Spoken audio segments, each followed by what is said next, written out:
નમસ્કાર મિત્રો, હું છું પાર્થિવ. સ્વાગત છે તમારું આજના એક નવા જ વિડીયોમાં. આજે આપણે સંપૂર્ણ માહિતી મેળવીશું ગુરુ આશ્રમ બગદાણા વિશે. બગદાણા એ ગુજરાતના ભાવનગર જિલ્લાના મહુવા તાલુકામાં આવેલું એક ગામ છે. આ ગામ હિન્દુ સંત બજરંગદાસ બાપાના અનુયાયીઓ માટે એક મુખ્ય યાત્રાધામ છે. શરૂઆતમાં તેમને સમર્પિત એક ઝૂંપડી હતી, જે હવે આશ્રમમાં વિસ્તરી છે. બગદાણા કેવી રીતે આવી શકાય? જો તમે પ્લેન દ્વારા આવવા માંગો છો તો સૌથી નજીકનું એરપોર્ટ 85 કિલોમીટર દૂર ભાવનગર છે. જો તમે ટ્રેન દ્વારા આવો છો તો સૌથી નજીકનું રેલવે સ્ટેશન 35 કિલોમીટર દૂર મહુવા છે. જો તમે રોડ દ્વારા આવો છો તો ભાવનગરથી બગદાણાનું અંતર 79 કિલોમીટર, મહુવાથી 33 કિલોમીટર, પાલીતાણાથી 39 કિલોમીટર અને ભગોડાથી માત્ર 13 કિલોમીટર થાય છે. બગદાણા દર વર્ષે બજરંગદાસ બાપાની પુણ્યતિથિ, ભાદરવા વદ અમાવસ્યા અને ગુરુ પૂર્ણિમા પર 3 મોટા મેળાનું આયોજન કરવામાં આવે છે. બગદાણામાં એક કુંડ છે, જેને બગડેશ્વર મહાદેવ તરીકે ઓળખાતા શિવના પ્રાચીન મંદિરમાં ગંગાજલિયા કુંડ કહેવાય છે. કુંડ વાસ્તવમાં બગડ, હડમતાલુ અને સરસ્વતી નામની 3 નદીઓ દ્વારા રચાયેલી રચના છે. સરસ્વતી મંદિરની અંદર સ્વયંભૂ લિંગની નીચે ઉદ્ભવેલી હોવાનું કહેવાય છે. રક્ષાબંધનના તહેવાર પર બગદાણા અને આસપાસના બ્રાહ્મણો આ પ્રાચીન બગદેશ્વર મહાદેવમાં પવિત્ર દોરાના પરિવર્તનની વિધિ માટે ભેગા થાય છે.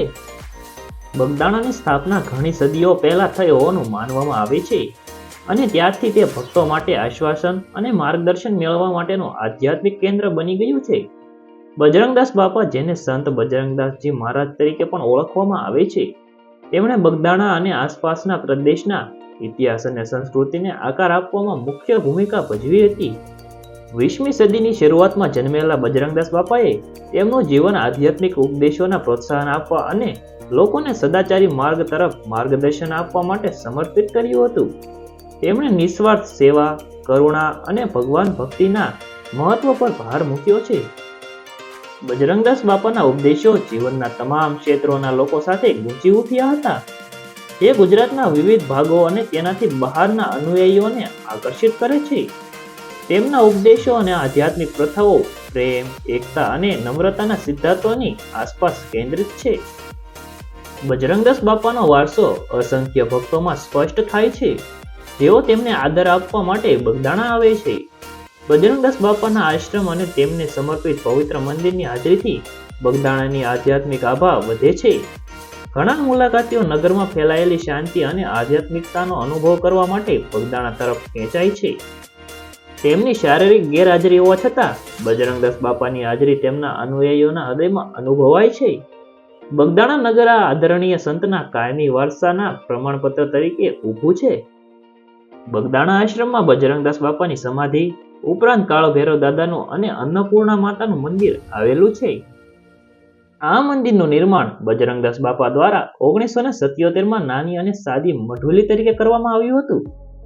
હાલમાં આ જગ્યા પર બાપા સીતારામને સમર્પિત મોટું અને સુંદર મંદિર બાંધવામાં આવ્યું છે. મંદિરની સાથે સાથે ટ્રસ્ટ ભોજનાલય, ધર્મશાળા, ગૌશાળા, અનેક સાંસ્કૃતિક અને આધ્યાત્મિક પ્રવૃત્તિઓનું સંચાલન કરે છે. મંદિરમાં આવેલી ધર્મશાળામાં પ્રવાસીઓ માટે મફતમાં રહેવાની સુવિધા કરેલી છે. બગદાણા ભોજનાલય એકમાત્ર ભોજનાલય છે જ્યાં 24 કલાક મફતમાં ભોજન પીરસવામાં આવે છે. આ ભોજનાલયમાં રોજના હજારો લોકો ભોજન લે છે. આ ભોજનાલય ભારતના સૌથી મોટા ભોજનાલયોમાંનું એક છે, જ્યાં એક જ સાથે 7,000 લોકો ભોજન લઈ શકે છે.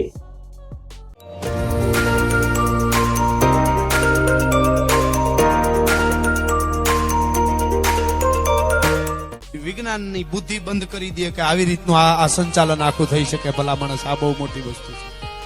આ તમે રહોડું જુઓ, આપણે ગેસ આવી ગયા છે ઘરમાં, એમ કે હવે બળતણ ની બધું કોણ કરે, અહીંયા બધું બળતણ ઉપર જમે છે અને પંગતમાં જમે.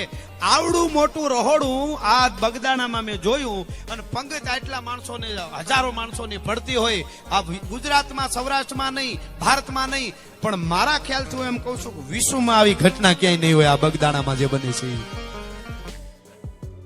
બાપા સીતારામનો જન્મ 1906માં ભાવનગર નજીકના નાના ગામ અધેવાડામાં ઝાંઝરિયા હનુમાનજીના મંદિરમાં થયો હતો. બજરંગદાસ બાપાનું પ્રારંભિક જીવનનું નામ ભક્તિરામ હતું. તેમના પિતા હરિદાસ અને માતા શિવકુંવરબાઈ હતા. ભક્તિરામ 11 વર્ષની નાની વયે સાધુઓના સંપર્કમાં આવ્યા. અયોધ્યામાં તેમની મુલાકાત તેમના ગુરુ સીતારામ બાપુ સાથે થઈ. તેઓ તેમના શિષ્ય બન્યા. તેમના કેટલાક પ્રસિદ્ધ પરચા છે. બાપા 1941માં બગદાણા આવ્યા અને નાની મઢુલીમાં રહેવા લાગ્યા. ત્યારબાદ 1951માં બાપાએ અહીં આશ્રમ શરૂ કર્યું હતું અને 1959માં ભોજનાલય શરૂ કર્યું. આ મહાન સંતે બગદાણાના મઢુલી ખાતે પોષ વદ ચોથ 9મી જાન્યુઆરી 1977ના રોજ સવારે 5 વાગે પૃથ્વી છોડી દીધી હતી. બગદાણાથી તમે નજીકના જોવાલાયક સ્થળોની મુલાકાત લઈ શકો છો. તેમાંનું પહેલું છે દીવ. દીવ બગદાણાથી માત્ર થોડા કલાકોના અંતરે આવેલું છે. દીવનો સુંદર ટાપુ, તેના પ્રાચીન દરિયા કિનારા, ઐતિહાસિક કિલ્લાઓ અને પોર્ટુગીઝ આર્કિટેક્ચર માટે પ્રખ્યાત છે. બીજું છે કમલેશ્વર ડેમ. કમલેશ્વર ડેમ હરિયાળીથી ઘેરાયેલો શાંત માહોલ પ્રદાન કરે છે, જે તેને પ્રકૃતિ ઉત્સાહીઓ માટે યોગ્ય સ્થળ બનાવે છે. ત્રીજું છે કદમગીરી. બગદાણાથી 13 કિલોમીટર દૂર કદમગીરીના ડુંગર પર કમળાઈ માતાનું મંદિર આવેલું છે. આ સ્થળ તેના કુદરતી વાતાવરણ અને સૌંદર્ય માટે જાણીતું છે. ચોથું છે ભગુડા. બગદાણાથી 13 કિલોમીટરના અંતરે ભગુડા આવેલું છે. અહીં ખૂબ જ પ્રખ્યાત મોગલ માતાનું મંદિર આવેલું છે. આજનો વિડીયો આપણે અહીંયા સમાપ્ત કરવી. જો તમારે બજરંગદાસ બાપાના પરચા વિશે જાણવું હોય તો મને કમેન્ટ કરીને જરૂરથી બતાવજો. આજનો વિડીયો તમને પસંદ આવ્યો હોય તો વિડીયોને લાઈક કરી દેજો, તમારા મિત્રો સાથે શેર કરી દેજો અને આપણે ચેનલને સબસ્ક્રાઇબ ન કરી હોય તો સબસ્ક્રાઇબ કરી નાખજો. આવા જ વિડીયો આપણે ચેનલ ઉપર આવતા રહેતા હોય. તો આપણે મળવી આગલા વિડીયોમાં.